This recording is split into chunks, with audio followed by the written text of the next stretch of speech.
और भीतर और ट्रांसफार्मर को सामान्यतः लगभग अधिकतम दक्षता के लिए डिजाइन किया जाता है। तो देखिए, जो डिस्ट्रीब्यूशन ट्रांसफार्मर है उनका डिजाइन 50% लोड पर मैक्सिमम एफिशिएंसी के लिए डिजाइन किया जाता है, जबकि पावर ट्रांसफार्मर को फुल लोड पर फुल लोड के लिए मैक्सिमम एफिशिएंसी के लिए डिजाइन किया जाता है। और दिया है, विच of the following is not a valid advantage of A 3 phase unit transformer over 3 single phase transformer banks. इस सवाल में यह पूछा है कि मतलब कि एक ठो 3 फेज ट्रांसफार्मर बनाया गया है जिसमें 3 ठो सिंगल फेज ट्रांसफार्मरों का यूज किया गया है तथा एक ठो 3 फेज ट्रांसफार्मर है जो कि कंबाइंड वाला है। तो देखिए, जो कंबाइंड वाला है उसका कौन सा एक ठो लाभ नहीं है। तो इसमें देखिए, जो 3 फेज ट्रांसफार्मर एक ही होता है उसमें देखिए वह भार में हल्का होगा, क्योंकि 3 ठो अलग अलग ट्रांसफार्मर होंगे सिंगल फेज, तो उसका भार अधिक होगा। दूसरा, जो कंबाइन वाला 3 फेज ट्रांसफार्मर होता है वह थोड़ा अधिक कुशल होता है। तथा तीसरा फायदा यह होता है कि जो कंबाइन वाला 3 फेज ट्रांसफार्मर होता है वह छोटा होता है आकार में, लेकिन एक ही इसका घाटा है, damaged phase winding can be. हाँ, damaged phase winding can be changed without disturbing the other 2 phase. देखिए, जो 3 फेज ट्रांसफार्मर होता है जिसमें 3 ठो अलग अलग सिंगल फेज ट्रांसफार्मर का यूज करके बनाया गया है, उसमें यदि एक ठो ट्रांसफार्मर खराब होता है तो उसको एक ठो को सिर्फ बना लेते हैं, 2 ठो को छेड़ना नहीं पड़ता है। जबकि ऐसा उस वाले 3 फेज ट्रांसफार्मर में नहीं होता है जो कि एक ही में बना होता है। एक डिस्ट्रीब्यूशन ट्रांसफार्मर जो होता है उसमें प्राइमरी साइड में जो होता है कि डेल्टा होता है तथा सेकेंडरी साइड में स्टार होता है, क्योंकि जो स्टार कनेक्शन होता है उसी में एक न्यूट्रल फेज प्राप्त होता है। क्वेश्चन दिया है, determine the ratio of weight of copper in an auto transformer and A 2 winding transformer if the transformation ratio is 3। देखिए, यहाँ पे ट्रांसफार्मेशन रेशियो 3 है। तो देखिए, हम जानते हैं weight of copper of auto transformer बटे के weight of copper of 2 winding transformer बराबर होता है 1 - के। देखिए, यहाँ पे के बराबर होता है एल भी वाइंडिंग बटा के एच भी वाइंडिंग, तथा के का मान हमेशा यहाँ पे 1 से छोटा आता है। देखिए, यहाँ पे के का मान दिया है 3। तो देखिए, जो के का मान होता है हमेशा 1 से छोटा होता है, तो यानी यहाँ पर के का मान हो जाएगा 1/3। तो देखिए, यहाँ से हो जाएगा वेट ऑफ ऑटो ट्रांसफार्मर बटे के वेट ऑफ 2 वाइंडिंग ट्रांसफार्मर बराबर 1 - 1/3, यानी कि 2/3 हो जाएगा आंसर। दूसरा एक तो फार्मूला होता है percentage saving of copper of auto transformer बटे की percentage saving of copper of 2 winding transformer बराबर होता है के। In which of the following case one can not make use of auto transformer. तो देखिए, वोल्टेज ड्रॉप कंपनसेशन में auto transformer का उपयोग किया जा सकता है। फॉर स्टार्टिंग इंडक्शन मोटर को चालू करने के लिए भी ऑटो ट्रांसफार्मर का यूज किया जाता है। As a barrier in laboratories, प्रयोगशाला में बैरियर के रूप में भी ऑटो ट्रांसफार्मर का यूज किया जाता है। बट ध्यान दीजिए, फ्रीक्वेंसी रेगुलेशन के रूप में ऑटो ट्रांसफार्मर का यूज नहीं किया जा सकता है। सवाल दिया है 15 kVA 600/720 वोल्ट के लिए निर्धारित एकल फेज द्विकुंडलन ट्रांसफार्मर को 600 वोल्ट की आपूर्ति द्वारा 720 वोल्ट की आपूर्ति के लिए ऑटो ट्रांसफार्मर के रूप में जोड़ा जाना है। इकाई शक्ति गुणक यूनिटी पावर फैक्टर पर वह अधिकतम लोड क्या होगा जिसकी आपूर्ति कर सकता है। देखिए यहाँ पे 15 केवीए का एक 2 वाइंडिंग ट्रांसफार्मर है जिसका वोल्टेज रेटिंग दिया है 600/720 वोल्ट। इसको हम लोग ऑटो ट्रांसफार्मर की तरह यूज कर रहे हैं। देखिए तो यहाँ पे ऑटो ट्रांसफार्मर बनाते हैं एक ठो, और देखिए सप्लाई यहाँ पे 600 वोल्ट की दी जाती है तथा देखिए आउटपुट जो है वह 720 वोल्ट प्राप्त होता है जिसको दर्शाया गया है। देखिए 600 वोल्ट सप्लाई पर है तथा 720 वोल्ट आउटपुट प्राप्त होता है, तो इसका केवीए रेटिंग कितना होगा यह पूछा है। तो इसका फार्मूला था KVA rating of auto transformer, मतलब ऑटो ट्रांसफार्मर का केवीए रेटिंग बराबर होता है 2 वाइंडिंग ट्रांसफार्मर का केवीए रेटिंग बटा के 1 - के होता है। देखिए यहाँ पे के बराबर होता है ऑटो ट्रांसफार्मर का लो वोल्टेज बटा के हाई वोल्टेज, बोले तो 600 वोल्ट बटा के 720 वोल्ट, यानी कि यहाँ पे के का मान दिया गया है 5/6। तो देखिए यस ऑटो मतलब कि ऑटो ट्रांसफार्मर का केवीए रेटिंग बराबर हो जाएगा 15 केवीए बटा के 1 - 5/6, यानी कि हो जाएगा 15/1/6, बोले तो 90 केवीए रेटिंग आएगा आंसर। देखिए के यहाँ पे ऑटो ट्रांसफार्मर की लो वोल्टेज बटा के हाई वोल्टेज होता है। सवाल यह है the following data was obtained for a 10 KVA 200/1000 volt 50 hertz single phase transformer open circuit test 200 volt 1.2 ampere 120 watt कोष्टक में high voltage side open circuited find the value of the core loss component of the current. सवाल है खुला पथ परीक्षण करने पर जो देखिए उच्च वोल्टेज की तरफ खुला पथ परीक्षण किया जाता है तो प्राप्त होता है 200 वोल्ट 1.2 एम्पीयर तथा 120 वाट। अब देखिए पूछा है धारा के कोर हानि घटक का मान ज्ञात कीजिए, और देखिए ट्रांसफार्मर का रेटिंग दिया है 100 KVA 200/1000 volt 50 hertz single phase transformer. यहाँ पे ओपन सर्किट टेस्ट दे रखा है हमें 200 वोल्ट का 1.2 एम्पीयर का 120 वाट दिया है। इंट्रोडक्शन फंडामेंटल इलेक्ट्रिसिटी वैद्युत ऊर्जा का एक रूप है जो आवेशित कणों इलेक्ट्रॉन या प्रोटॉन के अस्तित्व से उत्पन्न होती है।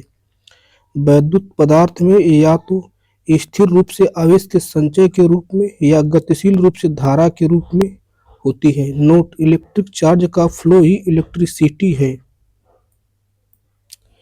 इलेक्ट्रिसिटी दो प्रकार का होता है static electricity dynamic electricity. Static electricity note due to imbalance of rest of charges. देखिए dynamic electricity due to motion of charges. देखिए डायनामिक इलेक्ट्रिसिटी भी दो प्रकार की होती है। पहला alternating current electricity note magnitude direction both are change. और देखिए direct current electricity magnitude direction both are constant. Static electricity इसमें किसी वस्तु के भीतर वैद्युत आवेशों धनात्मक एवं ऋणात्मक के बीच असंतुलन इम्बैलेंसेस एक विद्युत पल्स के निर्वहन का कारण बनते हैं जिसे स्टैटिक इलेक्ट्रिसिटी के रूप में जानते हैं। स्थैतिक विद्युत अर्थात आवेश जिसमें इलेक्ट्रॉन विराम अवस्था में रहता है यह विद्युत आवेश के रूप में होती है। स्थिर आवेश का आसानी से स्थानांतरित नहीं किया जा सकता है, अतः इसका उत्पादन प्रचुर मात्रा में नहीं किया जाता है। अब देखिए स्टैटिक इलेक्ट्रिसिटी के एग्जाम्पल, बालों पर गुब्बारा रगड़ना या कालीन पर पैर फेरना इलेक्ट्रिसिटी के उदाहरण है। अब देखिए डायनामिक इलेक्ट्रिसिटी, डायनामिक इलेक्ट्रिसिटी की करंट इलेक्ट्रिसिटी भी कहते हैं क्योंकि यह इलेक्ट्रॉन के मोशन पर बेस्ड है। जब एक चालक के माध्यम से विद्युत आवेश का प्रवाह होता है तो इसे डायनामिक इलेक्ट्रिसिटी कहते हैं। अधिकांशतः विद्युत उपकरणों को शक्ति डायनामिक इलेक्ट्रिसिटी द्वारा प्रदान की जाती है। पावर ग्रिड द्वारा सप्लाई की जाने वाली इलेक्ट्रिसिटी करंट इलेक्ट्रिसिटी का एक प्रकार है। करंट इलेक्ट्रिसिटी दो प्रकार की होती है, direct current, alternating current. DC electricity, dynamic electricity का वह प्रकार है जिसमें मैग्नीट्यूड एंड डायरेक्शन टाइम के रिस्पेक्ट में कांस्टेंट होता है। देखिए time, magnitude. Alternating current AC, current electricity का मैग्नीट्यूड एवं डायरेक्शन दोनों समय के सापेक्ष परिवर्तित हो तो उसे अल्टरनेटिंग करंट एसी कहते हैं। अब देखिए एटॉमिक स्ट्रक्चर, पदार्थ, मैटर। पदार्थ वह वस्तु है जिसमें मास होता है जो स्थान घेरता है। नोट, प्लाज्मा की खोज 1920 ईस्वी में इरविन लैंगम्यूर ने की थी। बोस-आइंस्टीन कंडेंसेट की खोज 1924-25 में अल्बर्ट आइंस्टीन ने की थी। देखिए plasma, lightning star including sun, the tail by comet. अब देखिए पांचवा बोस आइंस्टीन कंडेंसेट एग्जाम्पल और रे, सोलर विंड। अणु, यह पदार्थ के सबसे छोटे कण होते हैं जो पदार्थ के सभी गुण को धारण रखते हैं। परमाणु, पदार्थ का वह सूक्ष्मतम कण जो रासायनिक अभिक्रिया में भाग लेते हैं अथवा रासायनिक अभिक्रिया द्वारा पृथक किए जाते हैं परमाणु कहलाते हैं। परमाणु की कक्षा का व्यास 10⁻⁻10 मीटर होता है। सामान्यतः परमाणु वैद्युत उदासीन अवस्था में रहते हैं। नाभिक की खोज 1911 ईस्वी में अर्नेस्ट रदरफोर्ड द्वारा किया गया था। नाभिक का व्यास 10⁻⁻15 मीटर होता है। प्रोटॉन एवं न्यूट्रॉन के बीच की दूरी 2 से 3 फर्मी के भीतर होती है। प्रत्येक न्यूट्रॉन तथा प्रोटॉन की संहति एक हाइड्रोजन परमाणु की संहति के बराबर होती है। नाभिक के पास वाले इलेक्ट्रॉन के पास कम ऊर्जा स्तर तथा अधिकतम नाभिकीय बल होता है, जबकि नाभिक से दूरी बढ़ने पर अर्थात कक्षा की संख्या बढ़ने पर इलेक्ट्रॉन की ऊर्जा स्तर बढ़ती है तथा नाभिकीय बल कम होता है। यहीं से मुक्त इलेक्ट्रॉन का अवधारणा कॉन्सेप्ट आती है। एटॉमिक मास यूनिट, एक एटॉमिक मास यूनिट बराबर 1.67 × 10⁻27 kg। एक एएमयू बराबर 1/अवोगाद्रो नंबर ग्राम। धारा सबसे ज्यादा न्यूट्रॉन का, उससे कम प्रोटॉन का, उससे कम इलेक्ट्रॉन का। अब देखिए भेदन क्षमता की बात करें तो सबसे ज्यादा भेदन क्षमता न्यूट्रॉन का होता है, उससे कम भेदन क्षमता प्रोटॉन का, उससे कम जो होता है इलेक्ट्रॉन का। 1 kg बराबर 6.022 × 10⁻26 atomic mass unit. Avogadro number बराबर 6.022 × 10⁻23। एक इलेक्ट्रॉन का व्यास 10⁻15 अथवा 10⁻14 मीटर होता है। एक इलेक्ट्रॉन का द्रव्यमान हाइड्रोजन के प्रोटॉन की तुलना में 1/1837 अथवा 1/1840 होता है। आयनीकरण के समय इलेक्ट्रॉन ऊष्मा पाकर पदार्थ को छोड़ देता है या बाहर निकल जाता है। सामान्यतः आयनीकरण के दौरान द्रव्यमान का स्थानांतरण हो जाता है। पदार्थों से ऊष्मा का उत्सर्जन विद्युत चुम्बकीय तरंगों के रूप में होता है। इलेक्ट्रॉन नाभिक के चारों ओर घूमता है। रिवोल्यूशन के लिए सेंट्रीपिटल फोर्स इलेक्ट्रोस्टैटिक फोर्स द्वारा दिया जाता है। इलेक्ट्रॉन पर नेगेटिव चार्ज होता है और नाभिक में प्रोटॉन के कारण नाभिक पर पॉजिटिव चार्ज होता है। यह पॉजिटिव और नेगेटिव चार्ज ही इलेक्ट्रोस्टैटिक फोर्स बनाते हैं। एक इलेक्ट्रॉन का व्यास 10⁻⁻15 मीटर होता है। परमाणु के कक्षा ऑर्बिट की ऊर्जा E बराबर होता है 2πmz² e⁻4/h² बराबर 13.6 z² इलेक्ट्रॉन वोल्ट। यम इलेक्ट्रॉन का द्रव्यमान 9.1 × 10⁻31 kg। जेड परमाणु का क्रमांक।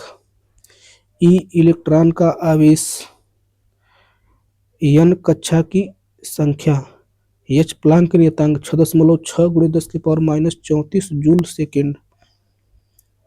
परमाणु के कक्षा ऑर्बिट की त्रिज्या Rn बराबर n²h²4π² अथवा 0.529 × 10⁻10 n²/z² metre.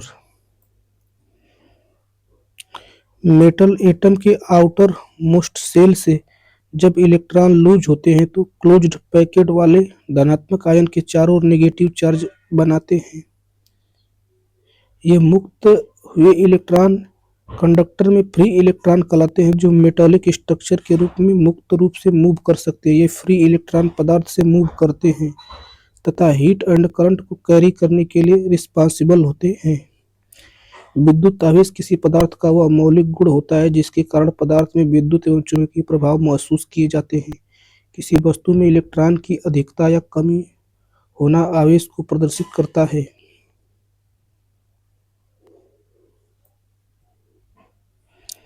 Type of dependency of charge.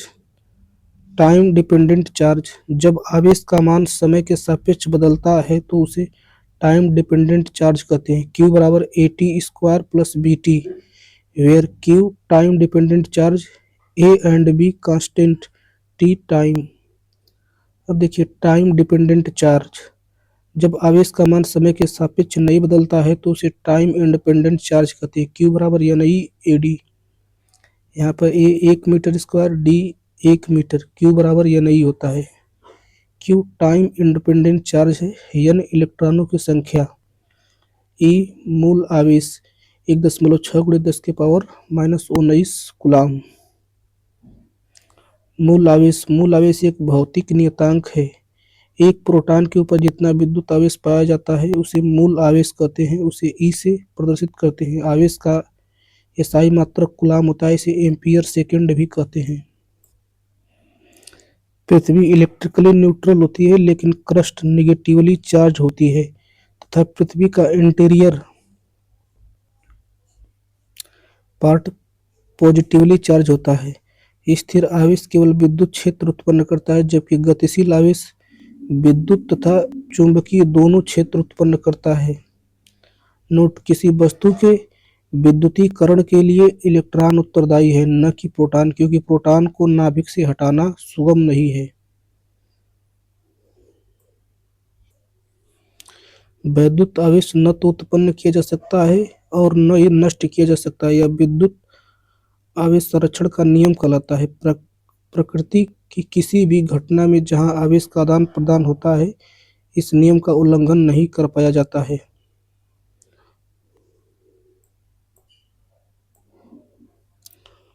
स्रोत का विद्युत वाहक बल। एनर्जी पर यूनिट चार्ज एक ऊर्जा स्रोत है जो एक विद्युत जनरेटर या बैटरी द्वारा प्रदान की जाती है। उसे विद्युत वाहक बल कहते हैं। किसी इलेक्ट्रोकेमिकल सेल द्वारा विद्युत चुंबकीय क्षेत्र को बदलने से उत्पन्न विद्युत क्षमता को विद्युत वाहक बल या EMF कहते हैं। एक विद्युत वाहक बल एक इकाई विद्युत आवेश पर किया जाने वाला कार्य है। EMF बराबर एनर्जी बटे के चार्ज। V बराबर E - IR होता है। 1830 में अंग्रेज भौतिक विज्ञानी माइकल फैराडे ने पहली बार ईएमएफ का कॉन्सेप्ट दिया था। ईएमएफ का SI यूनिट वोल्ट होता है। इसे ई से प्रदर्शित किया जाता है।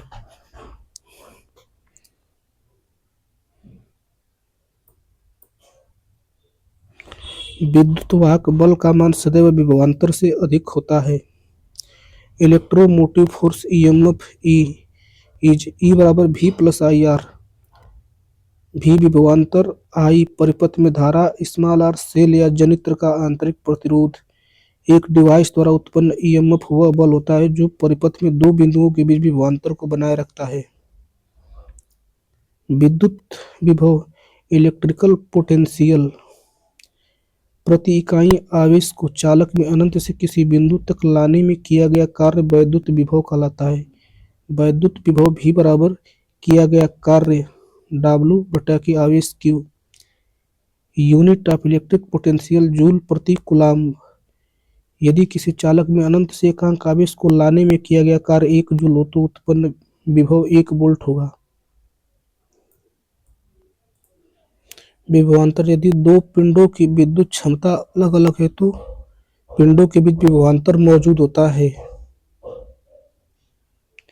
यदि एक पिंड A पर उच्च विभव हो और एक दूसरे पिंड B पर कम विभव हो तो एक कंडक्टर द्वारा दोनों को जोड़ देते हैं तो आवेश इलेक्ट्रॉन का प्रवाह कम विभव वाले पिंड B से उच्च विभव वाले पिंड A पर तब तक होगा जब तक दोनों पर समान विभव न आ जाए और प्रवाहित धारा समान हो। धारा का प्रवाह आवेश के प्रवाह के विपरीत माना जाता है। No potential difference, no current flow. Cell या बैटरी अथवा जनरेटर के पोटेंशियल डिफरेंस को ईएमएफ द्वारा रिप्रेजेंट किया जाता है, जबकि रजिस्टर भी एक पोटेंशियल डिफरेंस के साथ जुड़ा हुआ होता है। चूंकि प्रतिरोध ऊर्जा का एक कंज्यूमर है जो ऊर्जा का उपयोग करता है, अतः प्रतिरोध के cross potential difference potential drop होता है। वोल्टेज ड्रॉप बराबर माइनस वोल्टेज राइज, जबकि सेल के cross potential difference voltage rise होता है। अब देखिए ड्रफ्ट वेलोसिटी। ड्रफ्ट वेग उस औसत वेग के रूप में परिभाषित किया जाता है जिसके साथ किसी चालक में मुक्त इलेक्ट्रॉन लागू विद्युत क्षेत्र की दिशा के विपरीत दिशा में ड्रफ्ट मूव हो जाते हैं।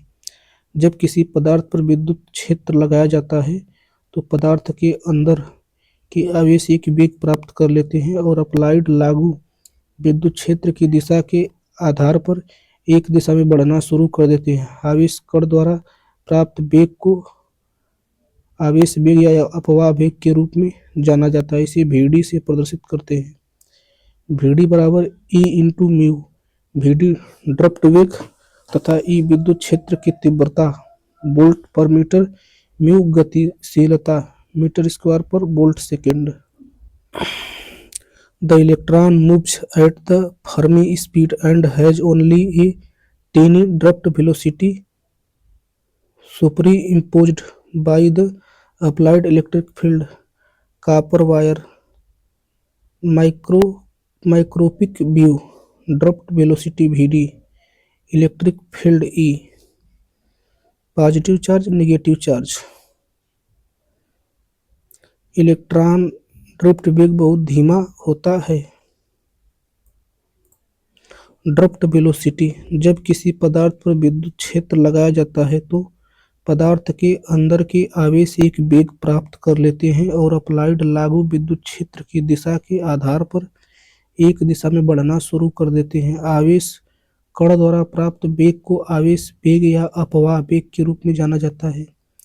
धारा घनत्व के संदर्भ में अपवाह वेग का सूत्र I बराबर N into A into VD Q।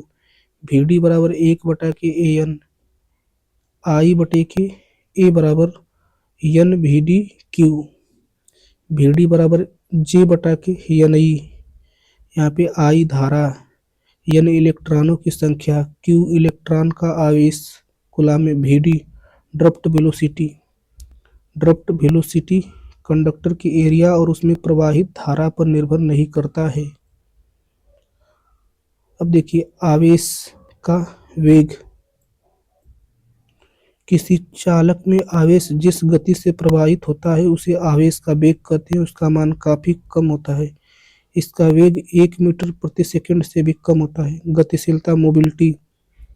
गतिशीलता वह मात्रा है जिसका उपयोग यह पता लगाने के लिए किया जाता है कि एक विशेष आवेश कण कितना गतिशील है। इसकी इकाई मीटर स्क्वायर प्रति वीएस या सेंटीमीटर स्क्वायर प्रति वोल्ट सेकंड होती है। इलेक्ट्रॉनों की गतिशीलता सामान्यतः होल्स की गतिशीलता की तुलना में 2.5 गुना अधिक होती है।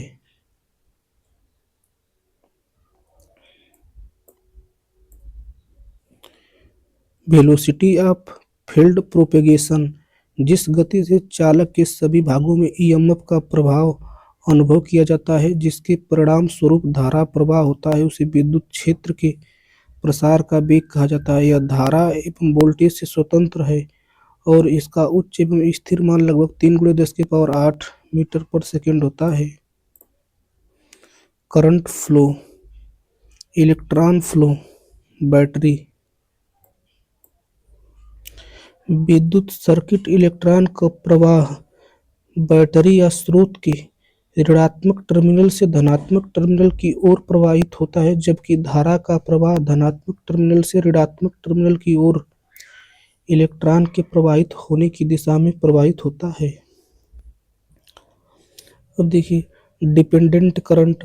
Average current over a time period of time is I average बराबर डेल्टा क्यू बटा के delta T. Instantaneous current defined as I बराबर D Q upon D T.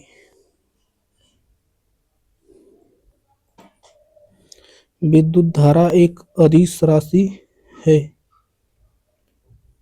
विद्युत धारा हमेशा कम प्रतिरोध वाले पथ से होकर प्रवाहित होता है। अम्ल तथा लवण के जलीय विलयन में धन तथा ऋण आयनों के द्वारा वैद्युत चालन होता है तथा वैद्युत धारा के इस प्रभाव को वैद्युत अपघटन कहते हैं। जिन द्रवों में वैद्युत अपघटन होता है उसे वैद्युत अपघट्य कहते हैं। गैसों में वैद्युत चालन एक निश्चित दाब परास लगभग 10 mmHg से 10⁻³ mmHg में ही होता है। दाब की उच्च सीमा 10 mm प्रति Hg से ऊपर तथा निम्न सीमा 10⁻³ mmHg से नीचे गैसें विद्युत की कुचालक होती हैं। गैसों में वैद्युत चालन धन आयन एवं इलेक्ट्रॉन से होता है। प्रतिरोधक रजिस्टर। प्रतिरोधक एक युक्ति है जो प्रतिरोध का गुण प्रदर्शित करता है। किसी पदार्थ का वह गुण जिसके कारण इसके माध्यम से विद्युत के प्रवाह का विरोध करता है। प्रतिरोध किसी चालक या अर्धचालक में इलेक्ट्रॉनों के प्रवाह का विरोध करने का गुण है। पदार्थों में प्रतिरोध के गुण बढ़ते क्रम में चालक, अर्धचालक, कुचालक। सबसे कम चालक का, उसके बाद अर्धचालक का, उसके बाद कुचालक का। अब देखिए प्रतीक। देखिए वेरिएबल रजिस्टर, इसे रियोस्टेट, इसका प्रतीक किस प्रकार है। यूनिट। एक तार में 1 ओम का प्रतिरोध होगा यदि तार के सिरों पर विभवांतर 1 वोल्ट और उसमें से 1 एम्पीयर की धारा प्रवाहित हो। ओम यदि 1 वर्ग मिलीमीटर अनुप्रस्थ काट क्षेत्र वाली 106.3 सेंटीमीटर लंबी कांच की नली में पारा भरकर उसमें विद्युत धारा प्रवाहित की जाए तो पारे के स्तंभ द्वारा उत्पन्न प्रतिरोध 1 ओम होता है। माइक्रो ओम 10⁻⁻6 ओम, मिली ओम 10⁻³ ओम, सेंटी ओम 10⁻² ओम, किलो ओम 10⁻³ ओम, मेगा ओम 10⁻6 ओम।